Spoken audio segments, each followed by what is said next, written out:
Alright guys, welcome back to the Rozie Rides YouTube channel. And our first ever cross-country mountain biking race went a little bit less like this. And a little bit more like this.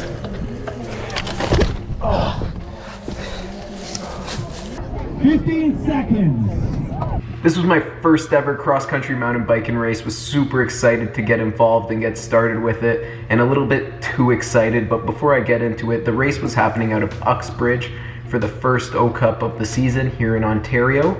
And yeah, like I said, a little bit too excited off the start. You know, talking to people before going into this race at the pre-ride and just on the trails that I've met, they all told me the same thing: pace yourself, ride your own race. And when that countdown started, that all just went out the window. All I heard was go, go.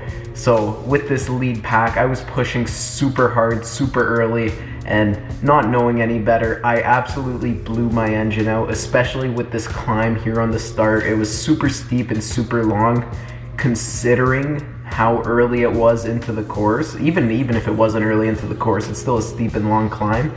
But blew myself up and I was dead. I had no legs the rest of the race. Despite blowing my engine out at the first climb, still got to enjoy myself on the course. At this section here, some chutes, some berms leading into the chutes, I really had the lines nailed. This was a part I really focused on in the pre-ride, just because I knew I was assuming I was going to be in a pack in this race. So I knew it was important to have the lines nailed, especially when racing with people on your tail, but obviously that wasn't the case. And then here we have another section with some switchbacks. The switchbacks climb, also mentioned in my recon ride video. I really enjoyed these. I felt really strong on these climbs, and I look forward to racing more of these. And then at this point in the race, another part, 3 people of the racing group come by and pass me.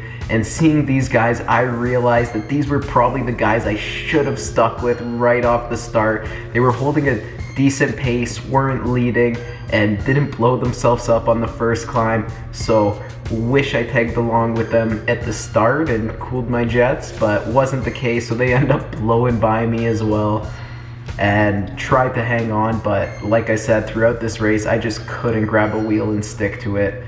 I was just blown out of gas, absolutely dead. And then here we have this horrid noise that comes out of me. You could tell how dead I was here. I couldn't tell you if this was a burp, a belch, a scream, a cough. All I know, it was foul, and it was a reflection of how much I was hurting early on in the race.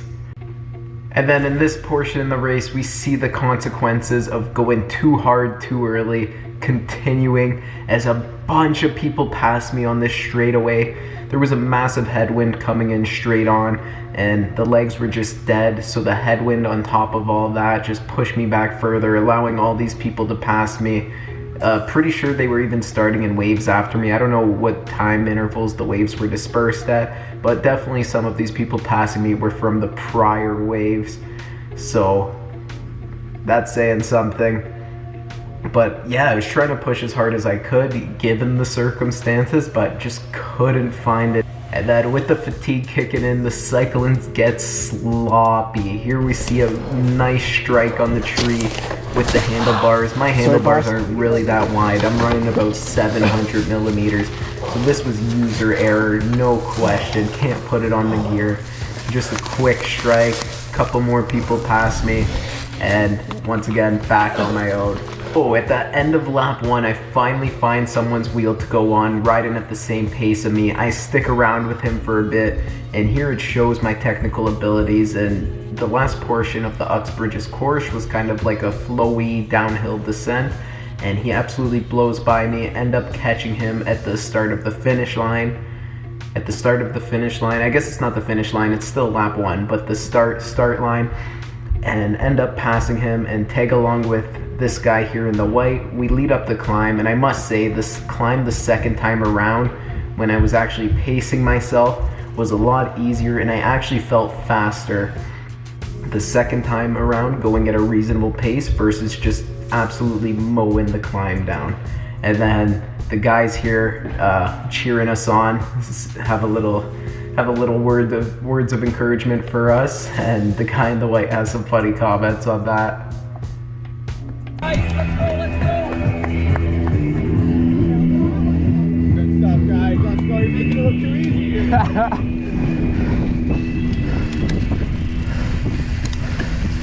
Oh man. Pardon? He was lying. Yeah. Help the morale just a bit, even if it is a lie. Yeah. That morale boost didn't go too far though, as shortly after I end up wiping out, trailing this guy in the white, get back up, go again, another fall shortly after the big chute descents in the courses that I showed earlier, and almost get ran over. After that crash though, my handlebars were a little tweaked, so had to stop, had to jam the wheel in between my legs and straighten those bars out the best I could. Didn't have a tool on me, so wasn't able to tighten it up, but it remained stable for the rest of the race, thankfully, despite probably another 2-3 falls before actually finishing up. Oh. Okay? Yes, thank you. Leading into this race, I was having some major gearing issues with my drivetrain. I know how to tune a bike and a derailleur, but I couldn't get it going, so I knew there had to be something more than this. I was super worried I wasn't going to be able to get it to a mechanic before the start of the race. Thankfully, I had someone reach out to me on Facebook on a post I made, and it was an at-home mechanic, Kevin from VeloFix. I was super happy that he reached out to me, and I was able to get this bike fixed before the race. However, it still wasn't 100%, but it got me through this race, so I was super thankful for that. And you can hear in this quick clip here how rough shape that derailleur's in. It's clinking, clunking, it sounds like a bucket of bolts. Thankfully, it got me through the race, so I can't complain.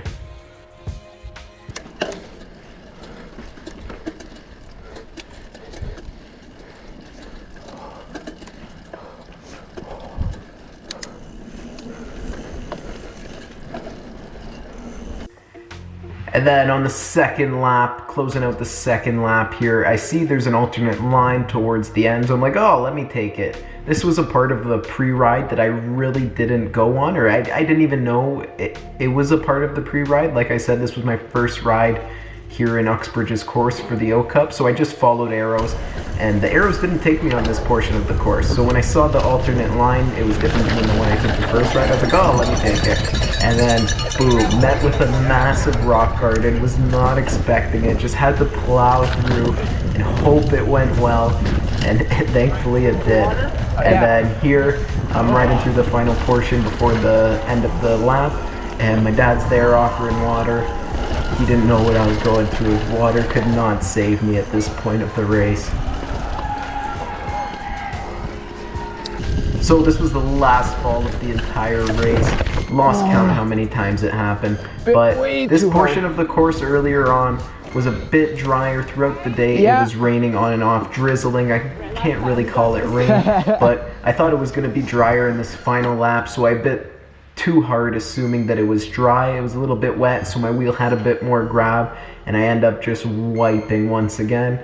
And then the derailleur got knocked around a bit, had to rearrange those gears so I could get going once again and wrap up the race.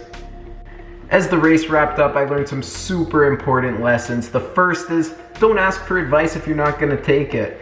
Going into the race, like I said earlier, talk to so many people, just getting their advice on what I should do. And the resounding advice was, take it easy, ride your own race, don't kill yourself early. And I did exactly the opposite. So there's no value in advice if you don't decide to take it.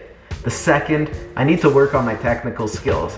The trails I ride, they're little baby trails compared to what some of these courses are put in. So I gotta put myself out there, get in some different environments, a little rougher terrain, and kind of learn how to tackle those at race pace speed. And the third thing I learned from my first cross-country mountain biking race is to have fun. That's one thing I did really well, despite not listening or not being great at the other two. I had a great time. It was super fun. The environment was great. Everyone was having a good time, and I can't wait for my next race.